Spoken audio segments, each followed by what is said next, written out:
Good afternoon.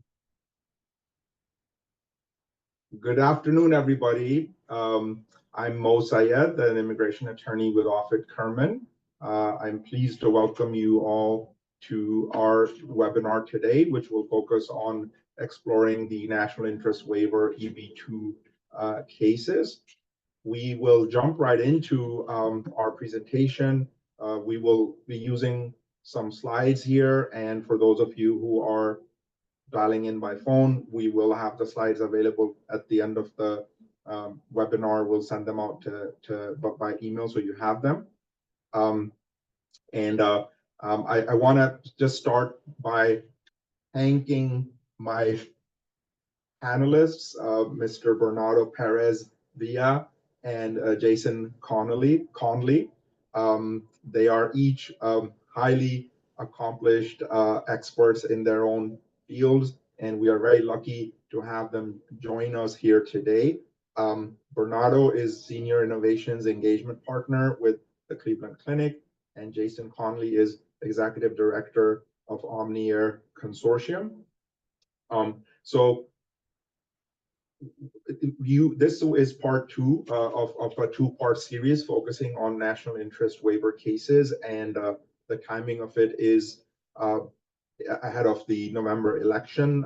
This gives us a moment to assess the current state of play and speculate about things that might come down the road based on the election outcome. However, the presentation is not designed to be political in any way. We will focus on how to help businesses and entrepreneurs, founders of businesses, how to help essentially activities and entrepreneurs that are in those activities to get the visa type that they need in a quick and efficient manner. And Bernardo and Jason here will really show us some very interesting perspectives on both in areas of professional activity that is truly cutting edge and innovative. So on this slide here, I've got a short roadmap of what we will try to cover in the 1 hour that we have. Hopefully, you've all had a chance to access the materials from the last week's webinar, which my colleagues, Michael Freestone, also an immigration law partner at Offit Kurman, and Clinton Oes, who is a business lawyer in our Columbia, Maryland office. They did a presentation on the framework for founders and startups in the national interest waiver field. So they covered a lot of the nuts and bolts. We will try to keep today at a high level. So we'll, with both Bernardo and Jason, I'll ask them to cover from their vantage point what they see as shortages of skilled workers in the U.S. Jason more on the transportation technology side, as he calls it, computers on wheels, and healthcare, and for Bernardo, healthcare tech, and truly it's hard to capture all the vast range of their expertise in short phrases, but these are the best. But as you hear them talk, you'll understand what I'm talking about. And then, I'll jump back in with a little bit of a summary of the current legal framework. We'll talk about some trends in filings and procedural aspects of these cases as an immigration lawyer. Some of that stuff that's in my wheelhouse. We'll try to give you best practices, both from a industry practical, non-lawyer side, and then combine it with some, lawyer tips. And then we may talk a little bit about what possible scenarios we might see after the election. So with that, I'm delighted here to hand over to my friend Jason Conley to give us a overview of the national interest waiver and the shortage of skilled workers as he sees from his side. Well, excellent. Thank you, Mo. Thank you for allowing me to join you and Bernardo. I think this is an incredibly important topic. It's very timely, and very happy to be part of the conversation. So I've been in the transportation technology industry for the past 25 years. I'm leading an organization called OmniAir Consortium. We're a 100-member trade association certification body. We have members all over the globe, and our essential role is testing and certification for a variety of transportation technologies, primarily those that are more communications focused. So we really sit at the intersection of transportation and telecommunication.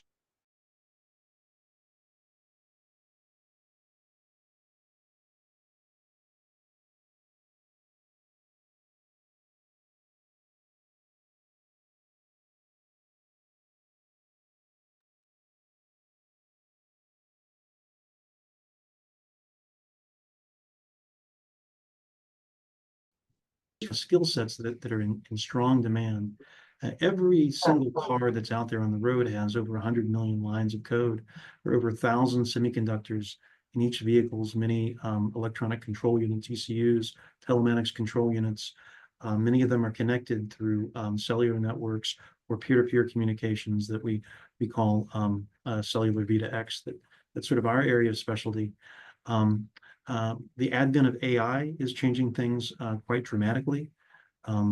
So when we think about this and we think about our members, whether they are state departments of transportation, engineering firms, technology vendors, cybersecurity experts, automotive OEMs, the skill sets are really vast. We really have a strong need for software engineering, embedded engineering, electrical engineers, AI experts, cybersecurity experts. And unfortunately, just through the limited domestic labor market, we're not able to meet those needs. So there's a vast need for bringing skilled workers who really can help advance America's competitiveness in this new transportation landscape. And I think this is an important program that can help do that. Excellent, Jason. Thank you for setting that up. And I am just in terms of logistics, we have quite a number of people that are joining us live. So I do encourage folks to use the Q&A box or the chat box as we go along. We'll try to keep this panel interactive. Bernardo, may I now ask you to share with us your thoughts and comments, please? Yes. So thanks so much again, Mo, and your office to invite me and for all the hard work that you put to help me remain legally here in the United States. That's not an easy task, so I appreciate that. And my name is Bernardo Perez Villa. I'm a cardiologist by training. I was born and raised in Argentina. I went to med school there, emigrated to Spain, did my residency as a cardiologist, a heart failure specialist in Spain. But it wasn't my passion. I have to say, I realized that medicine become very not very intellectually stimulating. I will say we were following a lot of algorithm and a little bit of time for creativity, although that's good for the patient, because when we are operating patients or we are opening someone and you want to treat them, you want to follow a certain protocol and you don't want to deviate from the standard of care. However, I transitioned to studying statistics, healthcare economics, and I had 2 failed startups. Otherwise, I will be retiring in Florida and not living in Florida like I'm currently living in Florida. And that transition, I moved to the United States during the pandemic in 2020, and I started working at Cleveland Clinic as a research associate. And people might say, what is that? Well, I was doing these boring studies that you read. And this shows that if you take 2 cups of coffee, your heart rate is going to explode. And then if you take non-coffee, you're not going to be healthy. And you say, what do I need to do? So I was doing those kind of research to try to answer those questions. But then I transitioned to my current role, where I'm the innovations engagement partner for the technology transfer office of Cleveland Clinic, the commercialization arm of Cleveland Clinic. And once again, what is that? What is an engagement partner in the innovations department? Well, if you ever watch Shark Tank, I say that I'm sort of the Mr. Wonderful of Cleveland Clinic, but with more hair and less money. So what I do is any Cleveland Clinic caregiver has an idea that they want to commercialize a medical device, a drug they are developing, I validate and I vet that idea and say, yes, we are going to put money into that or not. And I say but how? We are a team of teams, and it's a large team of almost 70 people that we are working to bring to solve unmet clinical needs by commercializing medical products. So that's in a nutshell about myself, my road to the United States, and I turn it back to Mo to continue this interesting topic that certainly is very personal for me, but I'm very passionate about this topic as well, and happy to help Mo and anyone that is requiring help. Thank you so much. Thank you for that, Bernardo. I'm gonna just go back to the slides here in a quick second and share my screen again. But what I wanted to just quickly cover is that on the legal framework, right? So the National Interest Waiver is a category which is a permanent resident category. It is a type of a visa that, so if you can see my screen now, can you see the data, the fiscal year table 1 EB-2? Okay, good. All right. So you know, there are non-immigrant categories and immigrant categories. So the reason why we're talking about the National Interest Waiver is that in most of our visa categories, you have either a Labor Department test, which is to show that hiring a foreign national is not replacing a US worker. So the employers have to go through a very diligent process, a very prescribed process that can often take many, many years to show that they've tried to find a qualified US worker and not found one. Or some of the other visa categories, you have to show that you are literally without any comparison, like the top in your field or in the top 1% of your field, which are often difficult thresholds to prove. What the National Interest Waiver does is it takes the focus away. It puts some focus on the individual qualifications and education and expertise level. So it has to be a substantial merit. So you have to demonstrate that you've got, let's say, a master's degree in a STEM field, which the government, and that's an area where this is a subject of a recent executive order, where a master's degree in a STEM field will give you that substantial merit. And the government has also expanded the definition of what STEM fields are. They have expanded, added more substance to those fields. And then the next piece is the national interest. So the definition, and this is where Bernardo and Jason can also talk about, you know, substantial merit and national interest and how you go about defining national interest. So the advantage of the national interest waiver case is that it's a waiver of the traditional requirements where you have to show that you had to go out and search for a qualified US worker and declare that you haven't found one, and also a waiver of other requirements. So it gives a founder or an employer certain flexibility. And for certain parts of the world, another big challenge is that for certain very large countries that have huge populations, due to the quota system in the US, where we want our incoming population to be a representation of the whole planet, we regulate the traffic flow.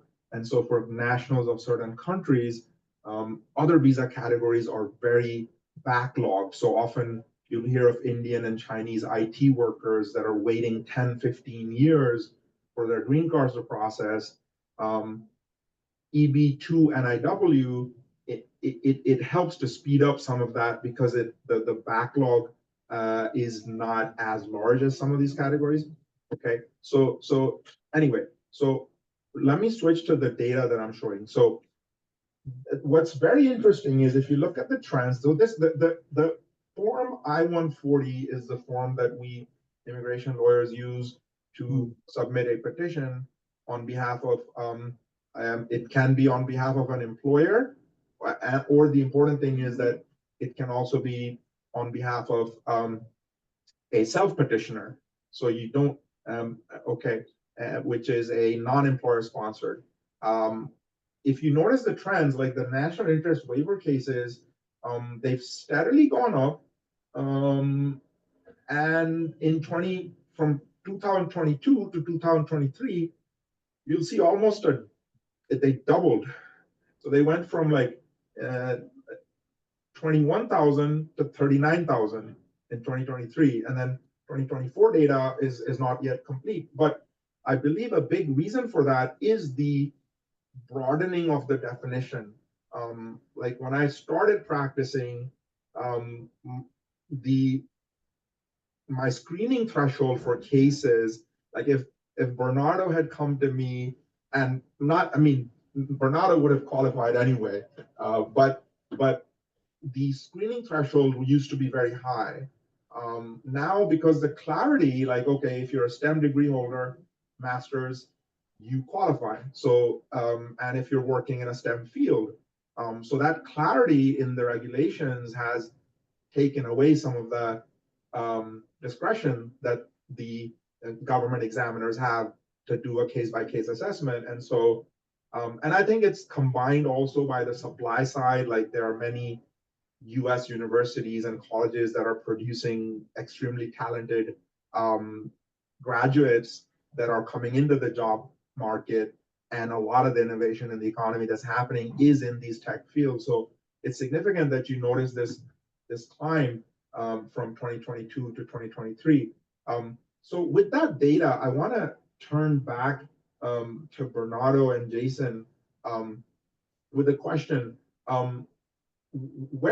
Bernardo, where do you see in let's just say broadly healthcare, what are some segments of growth, and what are areas where there are not enough workers in the US? Oh, that's a difficult question. Well, we always hear there is a shortage of nurses, a shortage of doctors here. There is of those that are providing care directly, meaning I am treating X number of patients per day. We know that the healthcare system in the United States is a fee-for-service healthcare system, meaning that if you do a procedure, you get reimbursed for that, and if you don't do a procedure, so you don't get reimbursed. And most of the healthcare systems are looking into volume rather than quality of care. That's why I'm saying that, because people may think, well, if I'm not a qualified nurse or a doctor, I am not going to be qualifying for that, for this kind of visa and the National Interest Waiver. And I will recommend everyone to explore the opportunity to work with the startups to help to reduce the cost in healthcare. The opportunities are huge. How can you increase the availability of nurses? How can you make something that is required for a very high skilled worker in healthcare, meaning a neurosurgeon? How can we make that procedure, instead of being done by a neurosurgeon, by a physician assistant? So if you help that, you will reduce the cost in healthcare. And if you develop a technology in that field, you will have a very big opportunity to work and apply for a company that will help to create this type of opportunity to immigrate to the United States. Now, it's very difficult to say this sector. I'm just giving you the very big picture, because that's what I see every day at Cleveland Clinic. It's how can we still provide the top-notch quality care that we provide, but we are not buried by the increased costs that we all know that are coming in healthcare. Does that give some colors, Mo? And I don't know if I have any follow-up questions about that. No, it would be interesting to hear, like the products and services that are being developed, like compared to 5 years ago, what does the next 5 years look like? Like, because there's a lot of interaction between the internet, wireless devices, providers, so talk to that a little bit if you can. Yes. So let me first give you the background of put it into buckets, those technologies, so it's going to be easier. You have therapeutics that are drugs, like, I don't know, for blood pressure, and antibiotics, or any kind of medicine, vaccines, perhaps also in that area. Diagnostics, that is technologies to diagnose disease. medical devices as a whole, something that is going inside your body, like a pacemaker or a prosthesis in your knees. And then you have a lot of technologies that are for improving processes with software. So you will say, well, we should see a lot of digital health technologies, a lot of new things that are improving prediction. You know, you read all the time, these are the new predicting models for this disease and that disease. We haven't seen a lot of that generated a lot of income, because those are high risk, high rewarding technologies. Once again, those are technologies that you need to put a lot of money to develop something, but the reward is going to be high. And on the other hand, you have the traditional high risk but high reward, that is a drug. It's a technology that if you develop the next blockbuster in I don't know, in cancer, that instead of doing some chemotherapy, you discover something new. Or for Alzheimer, as many people might see in the news recently, that there are new drugs for Alzheimer. That's a blockbuster that it was a very 15, 20 years that it took to develop until they generated revenues. So to answer your questions, I think that we'll still see a lot of buzzwords around digital health technologies, AI. It's not validated yet. People stop putting a lot of money into that and keep putting money into the traditional drug development pipeline. Very interesting. We'll come back to you in a second, Bernardo. Just there's a lot to unpack there. Let's switch to Jason. Jason, from your perspective, like if you could help us, I mean, it could take a couple of hours for us to go into a deep dive into all the stakeholders that you're in touch with, but the organization that you're an executive director of has a vast spectrum of very, very interesting players, both in the US and outside the US. So, give us a sense of like, what are some of these cutting edge technologies, and what are some of those, highly in demand skill sets that are difficult to find in the US? Well, so, one way to think about what's happening to transportation in the intersection between infrastructure and automotive is to think of it as the future is shared, autonomous, electric, and connected, we like to say. And so those are like several different buckets. I mean, sharing, obviously, rideshare technologies has been around for a long time. Automation, we're starting to see more robo-taxis and AVs used in transit vehicles, but also mining equipment, agricultural equipment, things like that.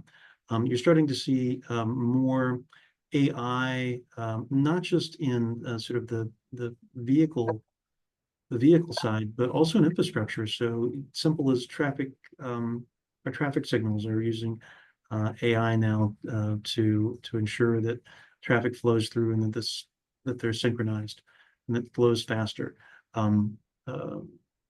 State DOTs and other infrastructure owner-operators are building digital twins of their assets so they can sort of monitor and help with maintenance and extend the life of bridges and tunnels. It's used for planning and for operations. It's very exciting. Kind of the area that we focus most on is connectivity, right? So everything is connected now. And I think that idea of IoT or whether it's your refrigerator connected or different machines connected to each other, machine-to-machine communications, that embedded computing is incredibly important. Vehicles talking to vehicles, vehicles talking to the infrastructure, that feedback. And then in the future, you're going to have what we call cooperative automation, where the AV systems, which tend to be more limited inside the vehicle, will be communicating with the infrastructure in cars and making better decisions based on that. And of course, electrification. There's been a massive subsidy of electrification, I think, in the US and around the world. But many states are flush with money from the US DOT for these are called NEVI grants, and they're looking to stand up charging units as fast as possible. And that creates a lot of opportunity, both in sort of the clean energy generation, the transmission, distribution, and making sure that those systems are interoperable. It's going to work with your Ford and your Tesla and your GM vehicle.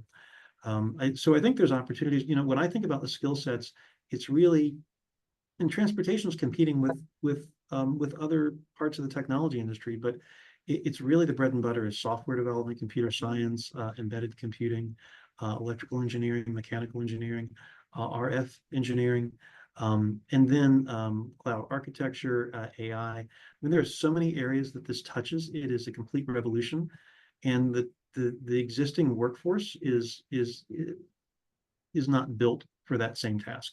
And so industry is really looking to get the best and the brightest. Some of those opportunities are overseas, and but a lot of those opportunities are right here where we're deploying the technology, and it has to be here.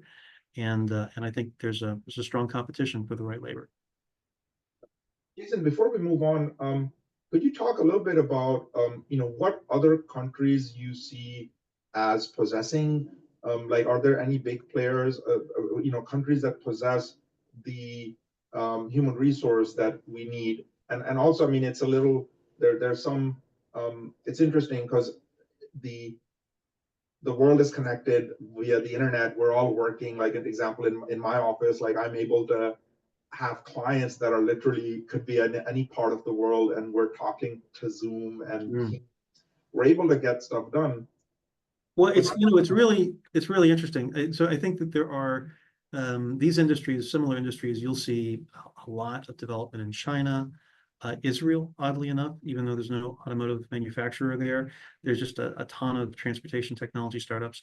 Germany, Spain. We do some testing in Spain. It's a very it's sort of an up and coming area for technology. Taiwan, Korea. And then so there's the countries that are kind of engaged in the supply chain, but then there's where the talent's coming from. And so I gave a presentation on IEEE, Institute of Electrical Engineers. I'm missing a letter there, but that's a professional society for that sets standards in electrical engineering. And it was like it was sort of a little model United Nations. It was representation from around the world. I mean, quite frankly, a lot of talent from India and Pakistan and from the Middle East. A surprising amount percentage.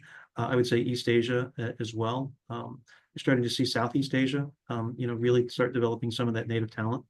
And American companies are hungry for that. Thanks, Jason.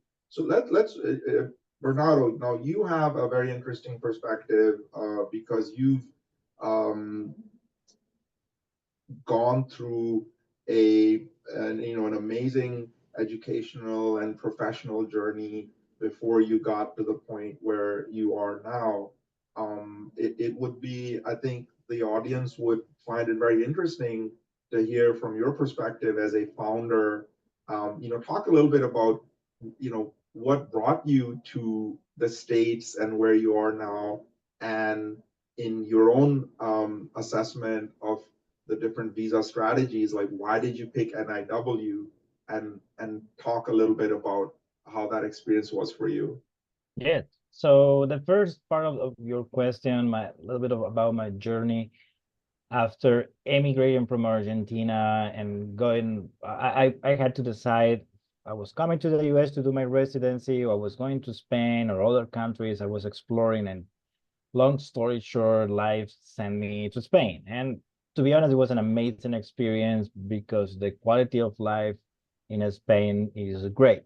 However, the professional development, I felt that stagnated. It was flattened at a certain point. And my ambition to progress professionally, believe it or not, it brought me to the United States, especially in healthcare for developing technologies. You see a vast number about people that are working, as you were mentioning, what other countries are having talent. You see people from the UK, from Germany, from China. They, at some point in healthcare technology, they realize that United States is the place to go.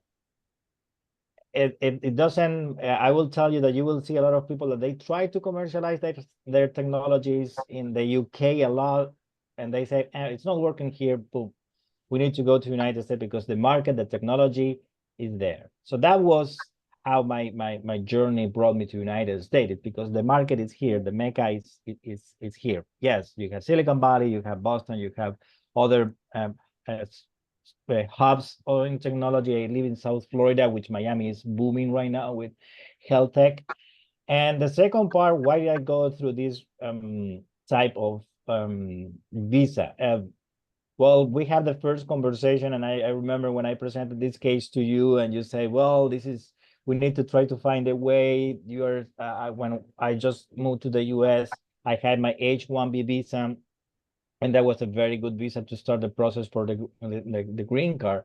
And I remember that you were very honest with me, and you say, you know what, you need a little more of work in your CV. I got a promotion. I was promoted very fast because I showed that I was bringing value to my organization, bringing value for patient care, developing technologies. And we made a case about how this is going to impact the economy in the United States. And at the beginning, I was a little bit skeptical that was going to be true, but now I see that that's true. I see a lot of companies, a lot of people that we are helping, I will say mostly indirectly with our technologies, but that will be the two part of my story. First of all, United States is the place to be in healthcare technology. And second of all, you need to develop a set of skills that it takes time. And that's something that perhaps we are a little bit anxious to accomplish in a very short period of time, but it takes time. Thank you. Thank you. And we'll come back to some of this. I think what I want to set up for the rest of the remaining time is we're hearing about, innovative, cutting edge, and much needed professional activity areas, commercial activity areas. But how do we translate those into a successful NIW petition? How do you get the evidence that will persuade the government that this is a real and viable case? And that's where things can get, I think, Bernardo, where you were mentioning the interactions where, I, as the attorney, now, I mean, I may be an expert in how to present an application, how to word legal documents, but I'm not an industry expert. So so I have to jump in and rely on, persons like yourself, like you have a strong grasp on your subject matter. But then together we figure out, how do we bring in how do we identify the national interest, and how do we connect the dots? Yeah. And in that, like, maybe Bernardo, you can talk a little bit about in the healthcare space or in your space, like, what were the public interest parameters? How did we select them? And then what was the evidence that helped us cross the finish line? Yep. That type of evidence is traditionally papers, going to conferences, having these outstanding achievements, awards, being part of developing a new technology and patenting that technology. Those are the traditional sort of measures, or if you want to say that the ones that people are more used to. However, we were able to work together and make it, especially in my case, and I'm going to talk particularly in my case, that I am helping to develop those technologies, not in a traditional way, that I am not the expert, as you were mentioning. I'm not an expert perhaps in an oncology, but I have a sense of how I can help an inventor to move a technology in the oncology space. So and we were able to showcase that I was helping these technologies to being developed, and that was a skill that it was missing, or it's in high demand.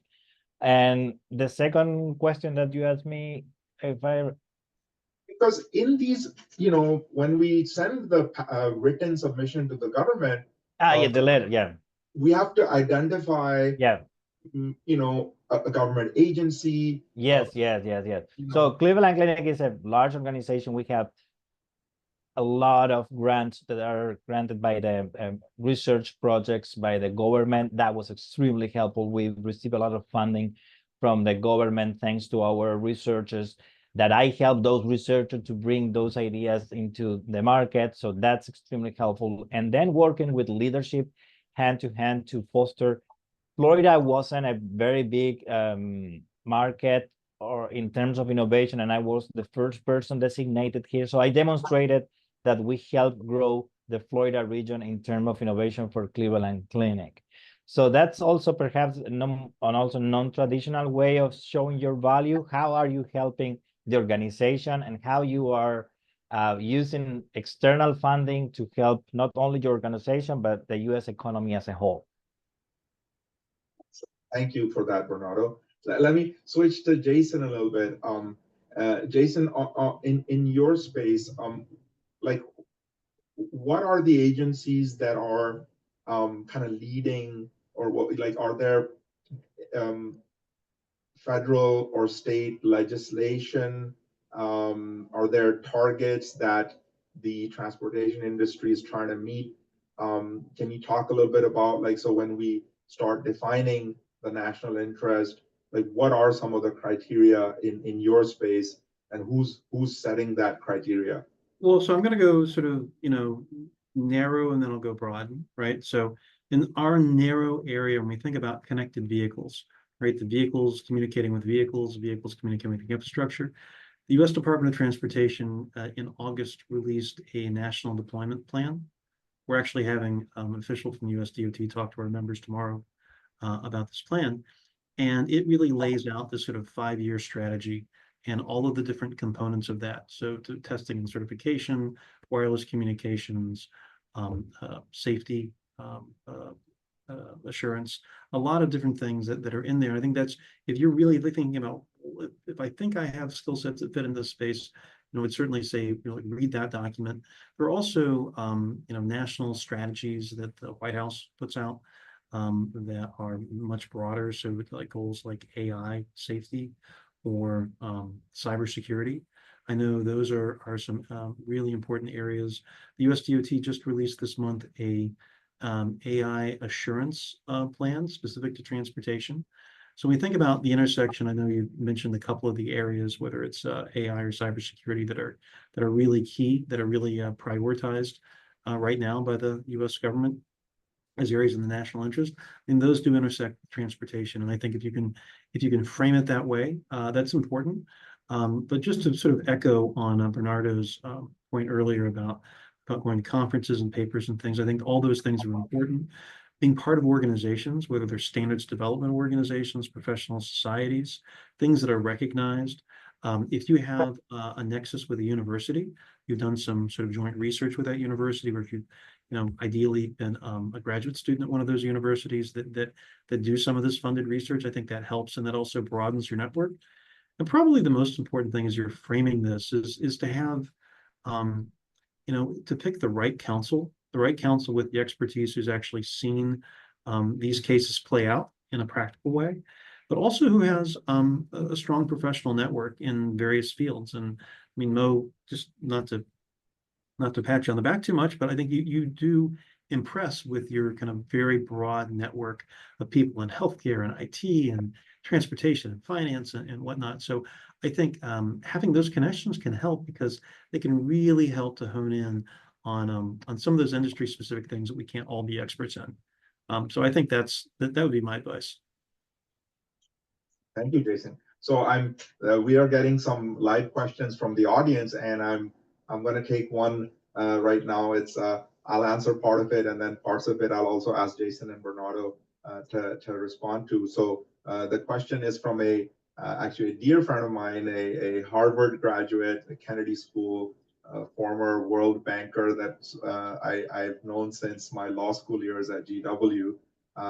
His name is Moeen Bartley, and he's got a background in investment banking, project finance, development banking, and he was one of the founder members of the Pakistan Competition Commission. He served there as a commissioner, and he He launched a fintech startup in Pakistan in 2017, and he's currently with a think tank called the Center for Economic Research in Pakistan, which is based in Islamabad. The first question is, which we've touched on a little bit, is given that we are talking about technology, can't the workers simply work on the teams from their existing location rather than immigrate? Now, that's an interesting question. I think that we could, I'll take a quick response, and then I'll ask, Jason and Bernardo to comment. Yes, it's true.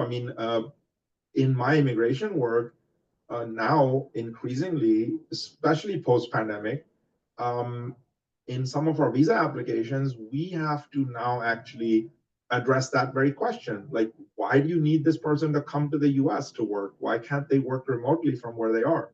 And it is a business decision and a personal lifestyle decision. And it's a broad topic. So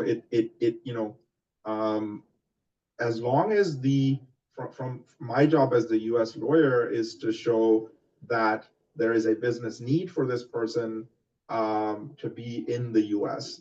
And a lot of these workers, the companies, certainly there's the benefit of being in the same country, the same time zone, the synergies with teams, the ability to meet clients across the US or meet other stakeholders. And so it does pose challenges. But let me open that question up. Why be in the US? Why not just stay in your home country? Well, I'll give you a very simple, maybe almost a flippant answer, is that it's very hard to do a Teams call with India or Pakistan. The time zones don't really line up. In the US, some places it's a little bit easier. But you're correct that a lot of software development can be outsourced and can happen overseas, and it certainly does. But you do miss the team synergies. I think for our industry, cars are built in certain places. Companies are concerned about proprietary IP, and they have certain controls over that. They're more comfortable with having that done in Silicon Valley. Some of the manufacturing production just simply happens in country. And then for the infrastructure side, this is where the projects happen. They're implemented, they're deployed, physically in the US. And then, that also raises a policy issue, right? So why wouldn't we just outsource all the talent? But I think we really want to build up the technical talent in the US that gives us a competitive advantage.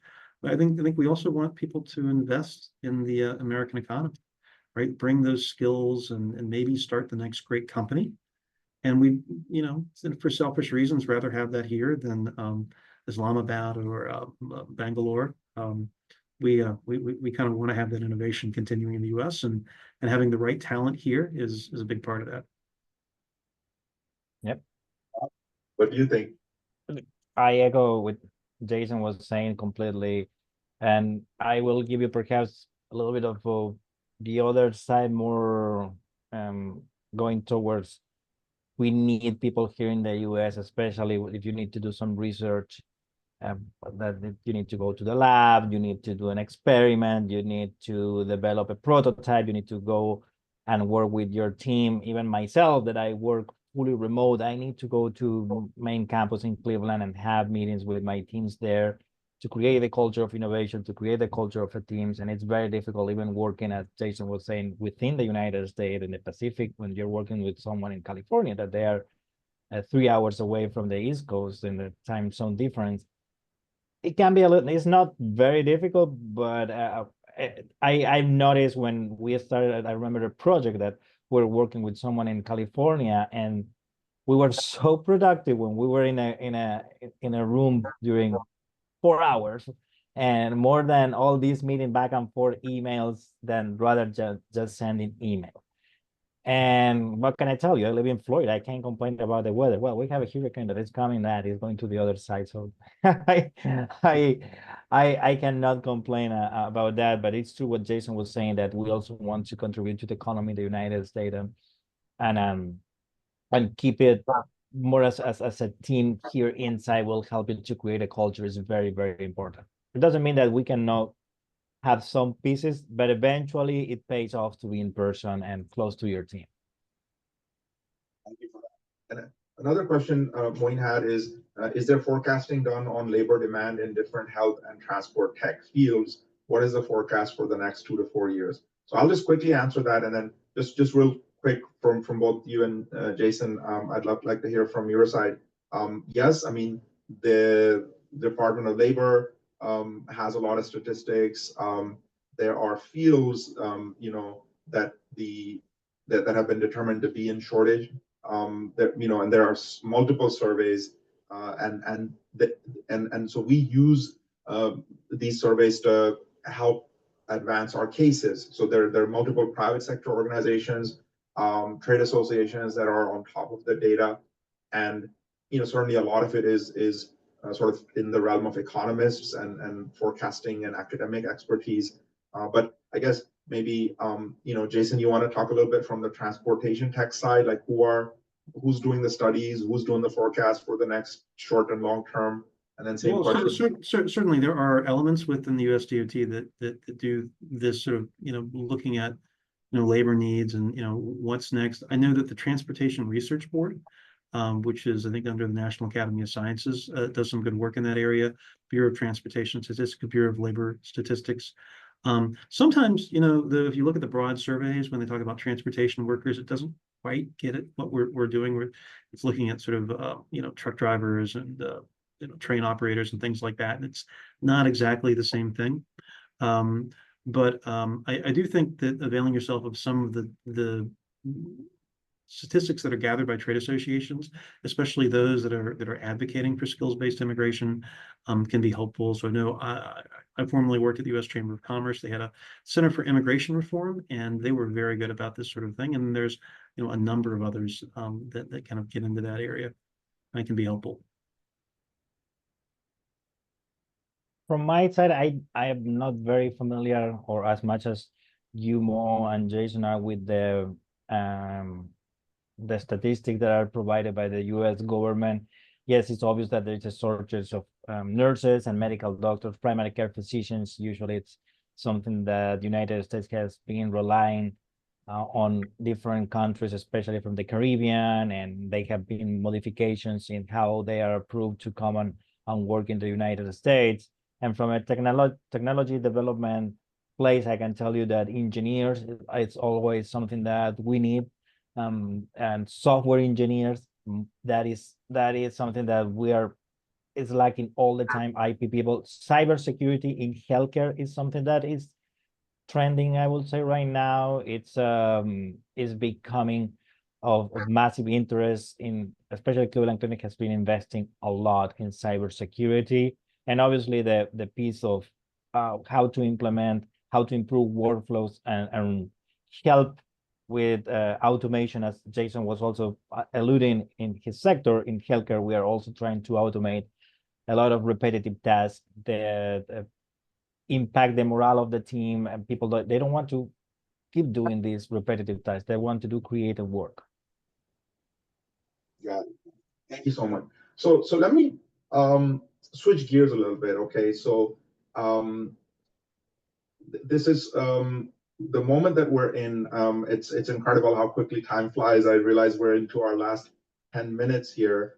I want to set up two things. One is I want to go over some examples of what some of these National Interest Waiver EB-2 cases look like.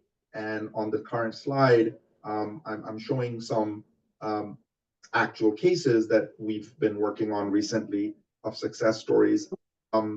And, you know, I share this with the primary objective is that for founders, for folks with the requisite education and professional qualifications, you know, my message is that, you know, these cases, I won't say they're easy, but they're not as difficult as folks might imagine. And I think some of this is cultural, because America truly, I mean, it is very friendly to entrepreneurs, like compared to some other countries, governments, and financial institutions, the support structure that the US offers to founders, startups is truly phenomenal. Like all the 50 states have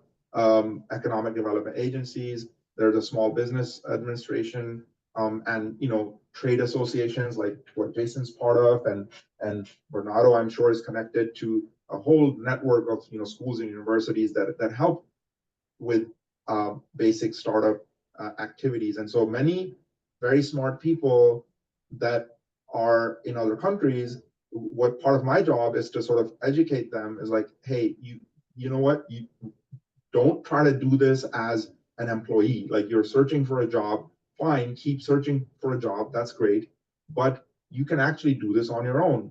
You can write a business plan, you can take some basic steps and make this happen. The reason to sort of and now obviously, like, a legal regime that is encouraging to STEM degree holders, and that is encouraging. So in the NIW category, you have exceptional ability is one of the criteria, and I don't want to get into too much in the weeds, but as you described, Bernardo, please, you have a question? A brief comment about the business case that I forgot. It was extremely helpful for me to write that business case that you recommended me to say, and I told you, but I don't have a business case. You say, think about it. And I said, okay, I can do this, I can do that. I put it all together. I think that Jason also alluded to, you perhaps underestimate the network that you have. And when I put those things together, I wrote that business plan. The only thing, I haven't developed that business plan outside Cleveland Clinic, but guess what? I have been lucky enough that Cleveland Clinic has supported that plan. And I am currently in my third cohort of teaching people how to become inventors. So that's a little bit of a side note. Sorry, more than an interview, but it came to my mind right away. And I think that's where sort of the magic happens, because when you're dealing with a group of professionals that has the expertise and experience in the US and outside the US, it's both like you're convincing the US government, you're arranging the evidence from, and then you're helping the founder to explore their own strengths and then make the connections through the networks that can help them to sort of take it up to the finish line or the goal post, right? But let me pause for a second. I want to, in the last 5 minutes, the big question is, okay, with the election coming up, what are some predictions that we can make? So I'll just start now. Certainly, as an immigration lawyer, I can talk about immigration, and Bernardo and Jason, you're not lawyers and you're not tracking immigration legislation, so I don't expect you to make any comments there. You can think about your own industry sectors and see if there's anything in healthcare or transportation that's on the horizon that might change things one way or the other. On immigration, what I'll say is that you have this let's just go here. Both sides of the political divide have their own versions of plans. I think there is a recognition that we need top talent to help our economy to generate jobs in America. Now, at present, the NIW category is greatly benefiting from executive orders. So these are not regulations or rules or legislation because there's deadlock at the legislative level. However, the presidential authority to say that, hey, okay, you know what, we'll define STEM degree holders as definitionally in the national interest. So that's in place. Now, that may or may not change. Presidential orders can change. They do take time. Like a new administration may not reenact, right? Or they may choose not to give life to the existing presidential proclamations. So therefore, my messaging is that if folks that are listening, they themselves or folks in their community know people that may have, a reasonable national interest waiver claim, is to act now, and to try to avail of this favorable window before we go into some uncertainty. And then, anyway, so that's just a general comment. It's really hard to predict what exactly will happen. But let me turn to, so two things. So Bernardo and Jason, if you have questions for me, please ask them, but comment from your side what you think in 30 seconds, or we're close to the time, we can go over a few minutes if that's okay. But what do you think about the upcoming election? And well, yep. Bernardo, if you don't mind, I have a couple thoughts. I think uncertainty is the key, right? So whoever wins this election is going to win by, no more than 2 to 5%. And those polls swing wildly, so we just don't know exactly what's going to happen. I think the Trump administration has a certain record on immigration policy. Their focus on immigration tends to be maybe more refugees and southern border and things of that nature. There's not really a lot of well-defined policy on skills-based immigration. Traditionally, Republicans have been very supportive of that, as have Democrats. The Harris campaign, Kamala Harris, the other candidate, has only been in the race for a month or so, a month or two, and really hasn't had time to develop comprehensive policies. They're coming. And so you might assume some continuity with the current administration's policies, but perhaps not.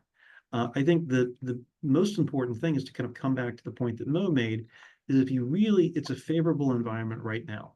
And if you really are thinking about this, the time to act is now, the time to engage counsel, and a counsel with a great network of professionals who can assist them in these cases, and someone who actually understands Washington, a Washington, D.C. immigration attorney, very important. So I think that's the most important takeaway here, is you want to avoid that uncertainty. But at the same time, I wouldn't necessarily assume really radical changes, especially in skills-based immigration. I think there will be changes in other areas, but and then just the final thing, just to bring it back to transportation. Trump administration really was supportive of autonomous vehicles, cybersecurity. Those types of things, I think, are going to be there and be important, whether it's a Republican, Democrat in there. But and then Bernardo, you can go ahead and we'll think about some good questions for Mo. Yes. Unfortunately, I will need to drop off. Mo, I have a meeting and I'm running a little bit late, but I'll give my final comments that are, yes, we cannot predict what is going to come in the future. It's more wishful thinking.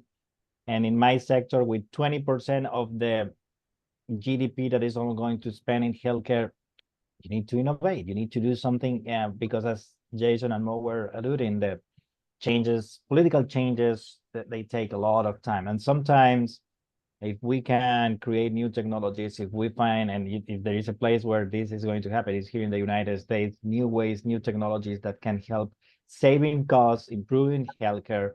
That's a way that I hope that the government realizes that if we want to be, and we want to keep being the first on the hub of healthcare innovation, that we can discuss what that means, but it is what it is in the United States. It's the healthcare innovation hub at the end of the day.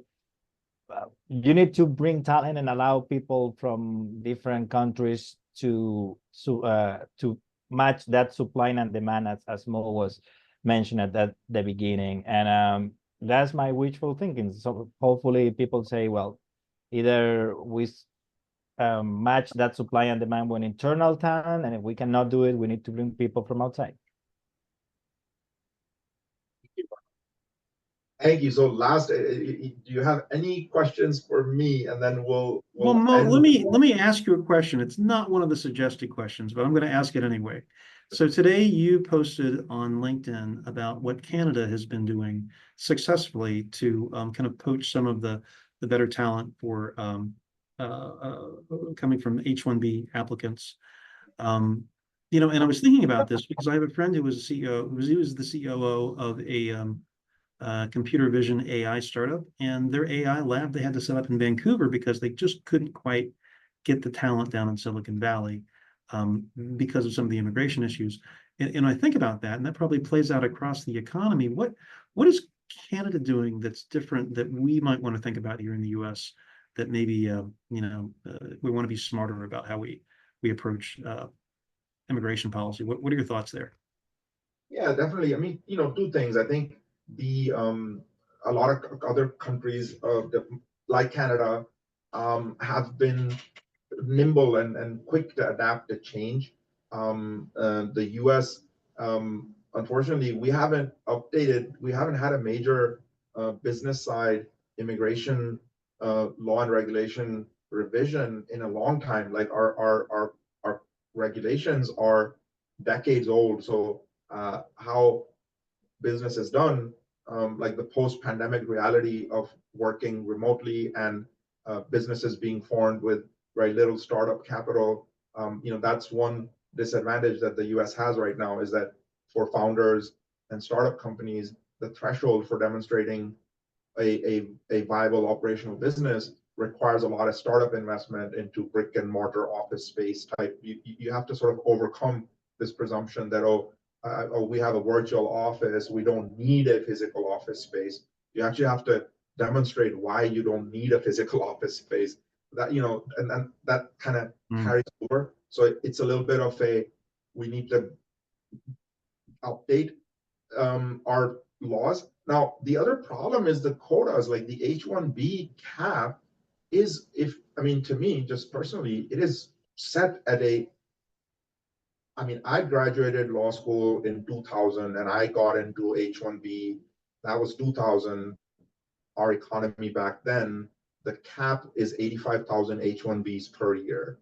And it is still 85,000 H-1Bs per year for the whole entire economy. And how quickly are those sort of oversubscribed? How quickly do they hit the quota? It's impossible these days. Like, so you have like maybe our H-1B applicants, maybe a 20% chance of success. And so, I think one of the things that I would think needs to change is that the H-1B cap has to match the needs of our economy. 85,000 is barely a scratch on the surface. Like, if you think about, all the folks that are graduating universities from the US, they want to go to Canada instead. They don't want to stay here because they're not, Well, it's a very different economy, right, than when you graduated in 2000. Yes. We're competing for the talent. It's a global economy. And, I wonder, and maybe you have a thought on this, about what that means for American competitiveness. And if we don't have the right talent, we can't access that, and the companies can't grow to take hold of these opportunities. What does that mean to the competitiveness of the U.S. economy? I worry a little bit. I think that's exactly what, like, my colleagues in the business immigration space, right? We try within the system to make the process affordable, efficient, sensible for our clients, right? We want their primary focus to be on their business and professional activity. We don't want them to get swamped by a lot of bureaucratic paperwork. And so, it's always a challenge, like, hey, you keep focus on your business idea and let me handle the immigration side. But it does deter a lot of activity. Well, do you find that sometimes people applicants come to you, they've tried going at it on their own and they've not had much success, and then you have to kind of help them out? Wouldn't it be better off if they engage counsel right at the beginning of the process? Absolutely. Many times one